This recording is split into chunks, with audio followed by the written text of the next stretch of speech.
పులివెందుల శాసనసభ్యులు వైఎస్ జగన్మోహన్ రెడ్డి గారు ప్రస్తుతం తెనాలిలో మీడియా ముఖంగా మాట్లాడుతున్నారు. ఏదైతే ఇటీవల ఐతానగర్లో ఆ యొక్క పోలీసులు ఒక ముగ్గురు యువకులకి అరికాలు కోటింగ్ ఇచ్చిన నేపథ్యాన్ని దృష్టిలో పెట్టుకొని దళిత యువకులకి పరామర్శ అని చెప్పేసి పేరుతో తెనాలిలో ఆ యొక్క కుటుంబాలను పరామర్శిస్తున్నటువంటి పరిస్థితి. మొత్తం ఇదే అంశానికి సంబంధించి మరిన్ని విషయాలు తెలుసుకుందాం. మనతో ఉన్నారు సోషల్ యాక్టివిస్ట్ శ్రీలేఖ గారు.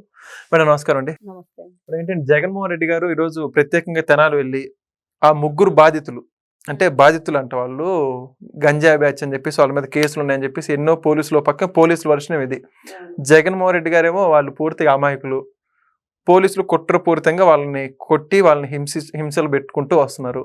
వాళ్ళ కుటుంబాలు ఎదుగుతూ ఉంటే అవి చూసి వాళ్ళకి ఎన్ని చేస్తున్నారని చెప్పి చెప్పుకుంటూ వస్తున్నారు. ఏంటంటారు జగన్మోహన్ రెడ్డి పరామర్శను దృష్టిలో పెట్టుకుని మీ అభిప్రాయం ఏంటంటారు? ఇక్కడ జగన్మోహన్ రెడ్డి వైఎస్ఆర్సీపీ పార్టీ అధినేత, ఎమ్మెల్యే, 11 మంది ఎమ్మెల్యేలో 11వ ఎమ్మెల్యే జగన్మోహన్ రెడ్డి గారు. మరి 11వ ఎమ్మెల్యే మరి ఒక పెద్ద సైకో అని కూడా ఇతనికి పేరుంది. మరి వీళ్ళు బ్యాచ్ ఏదైతే ఉందో వాళ్ళందరికీ పిల్ల సైకోలు అని పేరుంది. మరి ఈ పెద్ద సైకో, ఈ పిల్ల సైకోలు అందరు కలిసి ఇంకొక ఎవరైతే ఈ గంజాయి సైకోలు ఉన్నారో వాళ్ళని పరామర్శించడానికి వెళుతున్నాడు. ఇదైతే మనం ఖచ్చితంగా చెప్పుకోవచ్చు.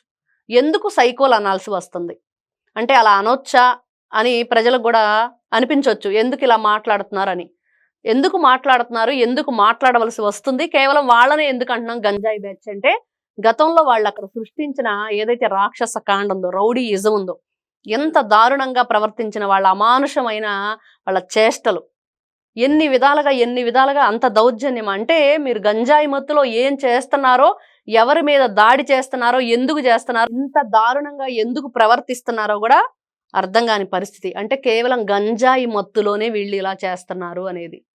మరి ఈ విధంగా చేస్తున్న వీళ్ళని పోలీసులు మరి ప్రజల్ని భయభ్రాంతులకు గురి చేస్తున్నారు. మరి అలాంటి ప్రజల మధ్య వాళ్ళకి కోటింగ్ ఇస్తే ఏం జరిగిద్దంటే వాళ్ళలో ఒక భయం ఏర్పడిద్ది. ప్రజలు కూడా చైతన్యం వస్తుంది. వాళ్ళు కూడా ఎక్కడ కూడా భయపడకుండా వెంటనే వాళ్ళ మీద ఎదురు తిరిగి పోరాటం చేయడానికి వాళ్ళలో వాళ్ళు శక్తిని కూడగట్టుకోగలుగుతారు. అంటే కేవలం అక్కడున్న ఎవరైతే బాధితులు ఉన్నారో వాళ్ళకి ధైర్యాన్ని చేకూర్చడం కోసం, ధైర్యాన్ని నింపటం కోసం, వాళ్ళు ఎక్కడా కూడా భయపడకూడదు. మరి ఏదైతే శాంతి భద్రతలను కాపాడే పోలీసుల మీదే వీళ్ళు ఈ విధంగా దాడికి పాల్పడ్డారంటే ఇంకా కామన్ మ్యాన్ పరిస్థితి ఏంటి? ఏ విధంగా వీళ్ళు గతంలో చేసినవి ఈ రోజున ఒక్కొక్కరి మీద ఎన్ని కేసులు ఉన్నాయి? మరి వీళ్ళల్లో ఒక వ్యక్తి తల్లి చెప్తుంది, నా కొడుకు అసలు ఏమీ ఎరగడు, ఏదో చిన్న కేసులు 4-5 సంవత్సరాల నుంచి హైదరాబాద్లో ఉంటున్నాడు, మరి ఈరోజు ఏదైతే వాయిదా ఉందో దానికోసం వచ్చాడంటుంది. కేసులు లేవు, మంచోడని చెప్తున్నావు, మరి వాయిదా కోసం వచ్చాడని చెప్తున్నావు. మరి వాయిదా దేని మీద వాయిదా? అది కేసే కదా, కేసు కోసమే కదా వచ్చాడు. మరి ఏ విధంగా మంచివాడు అవుతాడు? కేసులు ఉన్నవాళ్ళు మంచివాళ్ళు ఎలా అవుతారు? ఈ విధమైన చేష్టలు చేస్తూ వీళ్ళు గంజాయి బ్యాచ్ అంతా కలిసి ఎన్ని విధాలుగా వీళ్ళ వీడియోలన్నీ కూడా పాత ఒక్కొక్కటిగా ఈ రోజున మనం సోషల్ మీడియాలో ట్రోల్ అవుతున్నాయి. గతంలో వీళ్ళు చేసిన భయంకరమైన నీచమైన రాక్షస వికృత కాండ ఏదైతే ఉందో, మరి ఇట్లాంటి వ్యక్తుల్ని మరి ఏ విధంగా జగన్మోహన్ రెడ్డి గారు వచ్చి పరామర్శించారంటే ఏ విధంగా ప్రజలకు మెసేజ్ ఇస్తున్నారు అంటే ఇట్లాంటి వ్యక్తులు మంచి చేస్తారు, సమాజానికి వీళ్ళు కావాలి, మరి ఇట్లాంటి వ్యక్తుల్ని మేము ప్రోత్సహిస్తాము, వీళ్ళకి ఏం కావాలన్నా కూడా మా సహాయ సహకారాలు ఉంటాయని చెప్పినట్టే. అంతే, లిటరలీ వాళ్ళ సపోర్ట్ ఉంది. మరి ఎవరైతే ఈ వైఎస్ఆర్సీపీ పార్టీ వాళ్ళ అధికారంలో ఉన్నప్పుడు సొంత ఎంపీనే అక్రమంగా అరెస్ట్ చేసి ఏ విధంగా వీళ్ళు కొట్టారు, లిటరల్లీ చంపడానికి ప్రయత్నం చేశారు. అతను బ్రతికి బట్టగట్టాడంటే ఎవరైతే ఇప్పుడు డిప్యూటీ స్పీకర్ గారు రఘురామకృష్ణరాజు గారు, మరి ఎంత దారుణం, ఎంత నీచంగా, ఎంత అమానుషంగా ఆయన మీద దాడికి పాల్పడ్డారు. దొంగ రిపోర్ట్లు ఇచ్చేసి మరి ప్రభావతి ఈ రోజున కేసులు ఆవిడ కూడా తప్పించుకొని తిరగడానికి ప్రయత్నం చేసింది కదా, విచారణకు కూడా రాకుండా. ఎందుకు తప్పించుకోవడానికి ప్రయత్నం చేశారు? తప్పు చేశారు కాబట్టి. మరి ఈ రోజు కూడా ఆయన ఏ విధంగా పోరాటం చేస్తున్నారు వాళ్ళ మీద. నీ సొంత పార్టీ ఎంపీని ఆ విధంగా చిత్రవదకు గురి చేసి మరి ఈ రోజున ఎస్సీ సామాజిక వర్గం అని చెప్పేసి పదే జగన్మోహన్ రెడ్డి గారు వీళ్ళని ఏ విధంగా ఇబ్బందికి గురి చేస్తూ ప్రజల్ని మరి ఎందుకు ఈ విధమైన కులం కార్డు ఉపయోగిస్తున్నాడంటే అమర్నాథ్ గౌడ ఎవరు? మరి అతను బీసీ సామాజిక వర్గానికి చెందిన వ్యక్తే కదా. అతను నిట్ట నిలువున పెట్రోల్ బస్ సజీవ దహనం చేశారు. ఎంత నీచం, ఎంత దారుణం. మరి ఎవరిది అమానుషమైన కాండ? ఆ రోజున చేసింది ఎవరు? మరి అదే విధంగా డాక్టర్ సుధాకర్, దళిత డాక్టర్, అసలు అతనికి ఏ విధమైన రాజకీయ సంబంధం లేని వ్యక్తి. కేవలం వైఎస్ఆర్సీపీ పార్టీ ప్రభుత్వాన్ని ప్రశ్నించడం వల్లే ఆ రోజున ఎవరైతే అప్పుడు ముఖ్యమంత్రి జగన్మోహన్ రెడ్డి గారి ఆదేశాల మేరకు అతన్ని అమానుషంగా అర్ధనగ్నంగా నడి రోడ్డు మీద పెడరెక్కలు విరిచి కట్టి ఆటోలో ఏ విధంగా వేసుకొని వెళ్ళారు? ఆ రోజున తెలియలేదా అతను దళితుడని, అమానుషంగా మేము ప్రవర్తిస్తున్నామని, మరి అక్రమంగా ఆ రోజున అతని మీద దాడి చేశామని? కేవలం మాస్కులు అడిగినందుకు, అక్కడ సరైన సౌకర్యాలు లేవు, ప్రభుత్వం మాకు ప్రొవైడ్ చేయట్లేదని అడిగినందుకే కదా చేశారు. మరి ఎవరైతే వీధి సుబ్రహ్మణ్యం డ్రైవర్, మరి ఎమ్మెల్సీ అనంతబాబు ఏ విధంగా అతన్ని దాడి చేసి మరి చంపి డోర్ డెలివరీ ఇచ్చారు శవాన్ని. మరి అది అమానుషమైన, అతను అప్పుడు ఎస్సీ సామాజిక వర్గానికి చెందిన వ్యక్తి కదా. మరి ఎన్ని విధాలుగా మరి వీళ్ళు ఇసుక మాఫియా, మరి ఆ ఇసుక దందా అంత నడుస్తుంది వైఎస్ఆర్సీపీ పార్టీ హయాంలో అంటే అప్పుడు శిరోముండనం చేశారు వ్యక్తికి. అతను ఒక దళితుడే కదా. మరి ఆ రోజున తెలియదా జగన్మోహన్ రెడ్డి? మరి ఆ రోజున ఎందుకు పరామర్శించలేదు? ఎందుకు మీరు ఈ విధంగా సపోర్ట్ చేయలేదు? ఎందుకు మరి ఆ రోజున జగన్మోహన్ రెడ్డి వాయిస్ బయటికి ఇవ్వలేదు?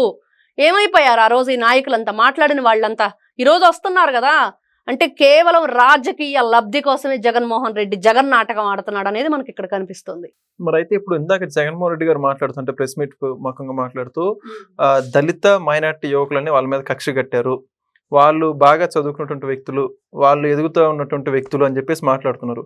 చూసుకుంటే వాళ్ళకి ఎటువంటి రాజకీయ నేపథ్యం కూడా లేదు. మరి జగన్మోహన్ రెడ్డి గారు ఎందుకు పరామర్శించుకుంటారు? ఇక్కడ గతంలో మనం చూసాం, వల్లభనేని వంశీ అరెస్ట్ అయ్యారు. ఇతను చౌదరి, ఏదైతే చౌదరీలు ఎవరైనా సరే కమ్మ సామాజిక వర్గానికి చెందిన వ్యక్తి కాబట్టి చంద్రబాబు నాయుడు ఓర్చుకోలేక, ఆయన సామాజిక వర్గానికి చెందిన వ్యక్తి కాబట్టి వీళ్ళు పైకి ఎక్కి రావటం, మరి రాజకీయంగా కూడా పలుకుబడి ఉండటం ఇష్టం లేక కుట్రపూరితంగా చేశాడని, మరి అదేవిధంగా అందగాడని, మరి పాపం అవినాష్ కూడా తర్వాత అరెస్ట్ అవుతాడు తొందరలోనే, ఇతను కూడా అందంగా ఉన్నాడని చెప్పాడు. అందగాళ్ళు చందగాళ్ళు అరెస్ట్ అవుతారు అని చెప్పేసి గతంలో ఈ రోజున కులం కార్డు ఉపయోగిస్తున్నాడు. కేవలం ఈ రోజున మీరంటున్నట్లుగా ఎందుకోసం వీళ్ళని ఇతను సపోర్ట్ చేస్తున్నాడు అంటే అక్కడ ఒకటి, ఇక్కడ ఎవరు చేశారు? పోలీసులు నడి రోడ్డు మీద వాళ్ళని ఏ విధంగా శిక్షించారు అనేది మనం చూస్తున్నాం.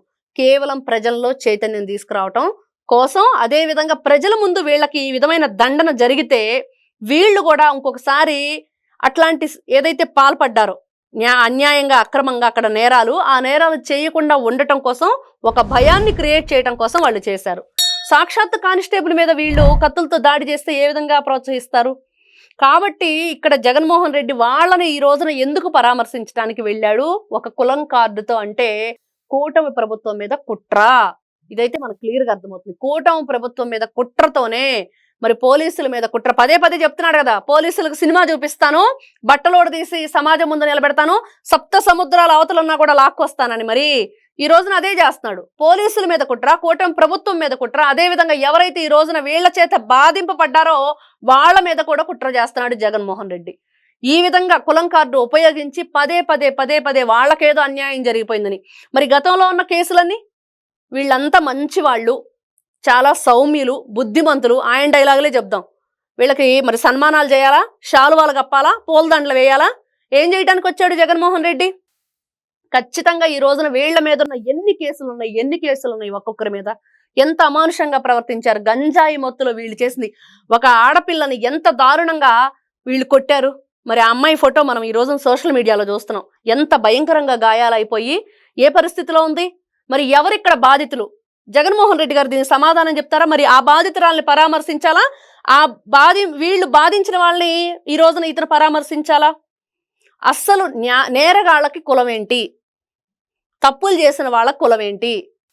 ఎవరికైనా సరే నేరస్తుడంటే నేరస్తుడే. ఏ కులం అనేది ఈ రోజున ఆ కులం అనే కుల రాజకీయాన్ని తీసుకొచ్చి ఆ కులగజ్జి తగిలించిన జగన్మోహన్ రెడ్డి అనే వ్యక్తి రాజకీయానికి పనికిరాడు. ప్రజలందరూ ఈ రోజున అదే చెప్తున్నారు. ఇట్లాంటి వ్యక్తులు కేవలం రాజకీయ లబ్ధి కోసం మాత్రమే ఇట్లాంటి పిచ్చి చేష్టలు, సైకో, నిజంగా సైకోనే. ఈ పెద్ద సైకో కోసం ఈ పిల్ల సైకోలు అందరూ కూడా ఏ విధంగా అక్కడ ప్రవర్తిస్తున్నారు. మరి ఈ రోజున మహానాడుకి కరోనా వచ్చిద్దని కంప్లైంట్ చేసిన వీళ్ళు మరి దీనికి రాదా కరోనా? మరి గుంపులుగా ఏర్పడ్డారు కదా, జన సమూహాలని అక్కడ చేర్చారు కదా డబ్బులు ఇచ్చి. మరి ఇప్పుడు రాదా కరోనా అంటే నిజంగా జగన్మోహన్ రెడ్డి గారు మీరు దేనికోసం చేశాడంటే రాజకీయ లబ్ధి కోసమే చేశాడు. Thank you. Please subscribe to Leo News for more videos.